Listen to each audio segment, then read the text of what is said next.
మోడీ దెబ్బకి అమెరికా ఎత్తు చిత్తయింది. Bangladesh game reverse అయింది. ఈ అంశానికి సంబంధించి పార్థసారథి పొట్లూరు గారికి సంబంధించిన కథనం ఒకటి చూద్దాం.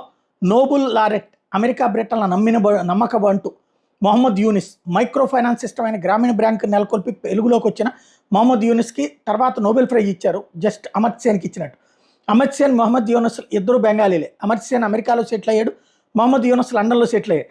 యూపీఏ 1 యూపీఏ 2 సమయంలో అమర్త్య సేన్ భారత్లో ఉంటూ వచ్చాడు. షేక్ హసీనా రాజీనామా చేయగానే వెంటనే మొహమ్మద్ యూనిస్ లండన్ నుంచి ఢాకాలో ల్యాండ్ అయ్యాడు.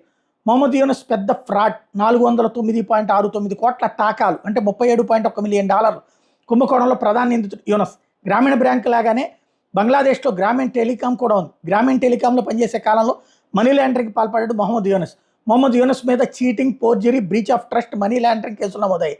యూనిస్ లండన్లో ఉన్నప్పుడు రోజు ఖలేదా జియా కొడుకుతో మరియు పాకిస్తాన్ ఐఎస్ఐతో చర్చలు జరుపుతూ వచ్చాడు. ఈ ముగ్గురుతో జార్జ్ సోరోస్